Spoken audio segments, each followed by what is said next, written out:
In June 1939, a submarine sank in Liverpool Bay with its stern sticking out of the water. You could see it from the surface. 99 men died inside it. The water there is 150 feet deep. That's all. HMS Thetis went down on a trial dive carrying 103 men. 4 got out through the aft escape chamber. The rest suffocated on their own exhaled carbon dioxide while rescue ships circled the piece of hull that was above the waves. 20 hours passed before an evacuation was even attempted. By then, the air inside had turned to poison. I start there because of how we talk about these disasters. We rank them, and the ranking is always body count. Thresher, 129, Kursk 118, Scorpion 99. That list teaches you nothing because it flattens the one variable that decides everything underwater. Sort them by time instead, not how many died, how long the dying took. Do that and the whole thing reorganizes into something genuinely unpleasant. The fastest deaths on this list are the merciful ones. Every slow death here was survivable on paper, and on paper is exactly where it stayed. Quick thing before we go down, 2 of the numbers I planned to use in this video turned out to be wrong, and I cut them. If you'd rather have the checked version of a story than the version that spreads,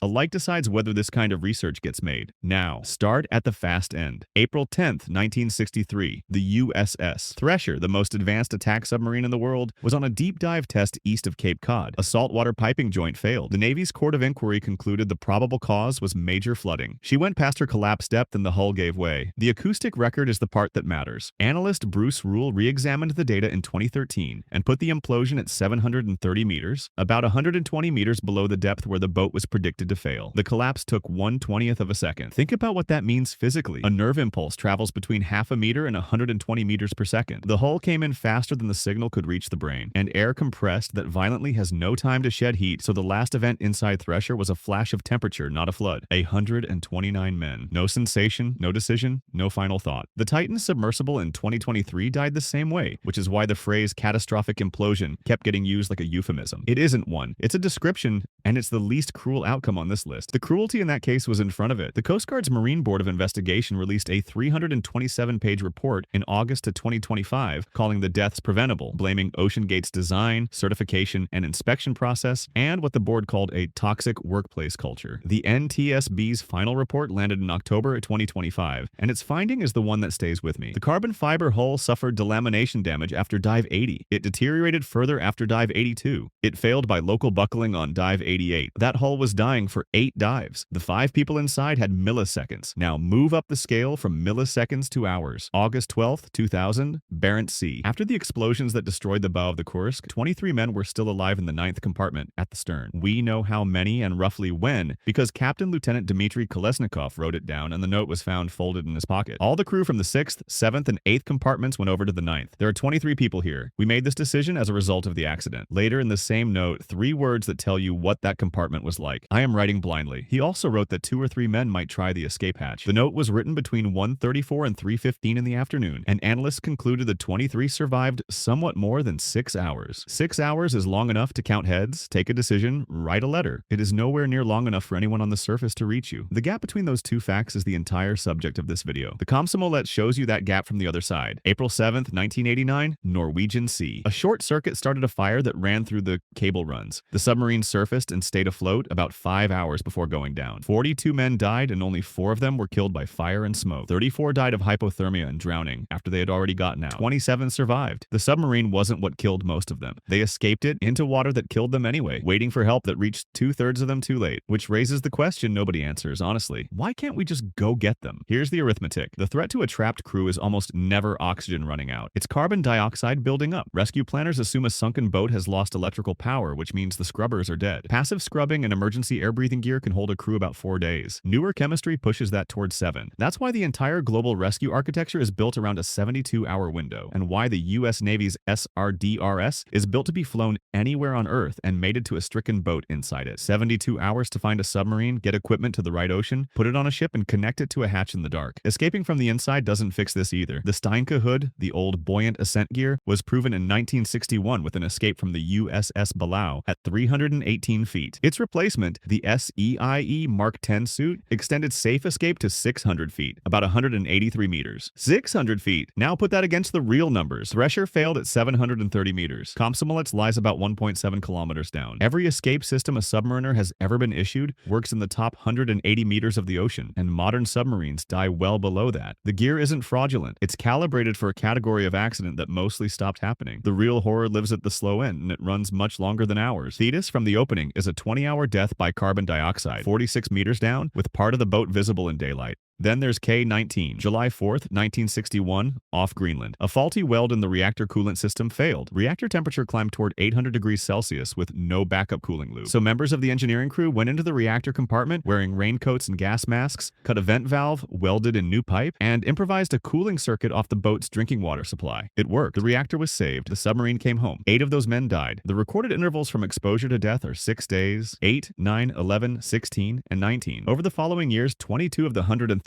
men aboard died of radiation sickness. That's the top of the scale. 1/20th of a second in 19 days. And the men at the 19-day end are the ones who fixed the problem. Now the case that proves the argument, and it happened 9 days before Thetis. May 23rd, 1939, off the Isle of Shoals. A main induction valve failed on a test dive and flooded the after compartments of the USS Squalus. She settled in 240 feet of water. Of 59 men aboard, 26 drowned back there. 33 were alive forward behind watertight doors. The rescue ship USS Falcon lowered the brand new mechanical rescue chamber, and all 33 came up alive. It is still the template for submarine rescue and essentially the only unambiguous success in this history. Compare Squalus, 33 saved, Thetis 9 days later, 99 dead. Same year, same month, same technology available. Both boats shallow enough for it to work. The difference wasn't courage. Squalus settled on an even keel, which let a rescue chamber seat on her hatch. Thetis came to rest at an extreme angle, which made that impossible. The line between 33 men saved and 99 men suffocating was the attitude of a hull on the seabed. One more case, and it decides whether any of this holds up, because here the ocean recorded the exact second the crew died, and it still took a year to admit where they were. If you want more history where the sourcing is the point, subscribe. Now, November 2017, the Argentine submarine ARA San Juan disappeared with 44 crew. On November 15th at 13:51 Greenwich Mean Time, 2 hydroacoustic stations belonging to the Nuclear Test Ban Treaty Organization, one at Ascension Island and one at Crozet, recorded an impulsive underwater event near her last known position. That is a hydrophone network built to catch clandestine nuclear tests, and it caught a submarine imploding thousands of kilometers away. Argentina searched for a year. On November 17, 2018, the wreck was found at roughly 900 meters, less than 20 kilometers from the position that acoustic data had already indicated. Then the government announced it could not raise her. The signal was in the data on day 1. Everything after that was a search for a submarine that had already been found. So here's where the sorting leaves us. Thresher is still on the bottom with her 129. Scorpion is still out there southwest of the Azores with 99, a loss the Navy has never fully explained. Komsomolets is a mile down in the Norwegian Sea with her reactor and 2 nuclear-armed torpedoes aboard. San Juan is at 900 meters and staying there. Rank those by body count and you get a list. Rank them by time and you get an argument. Every crew that died instantly was beyond saving from the first millisecond. Every crew that died slowly was theoretically reachable and practically abandoned. Because rescue is a logistics problem measured in days and dying underwater is measured in hours, which is why the image I keep coming back to isn't a wreck at depth. It's a stern sticking out of the water in Liverpool Bay, 99 men suffocating 46 meters below it, and 20 hours going by. Nobody there was too deep. They were too late.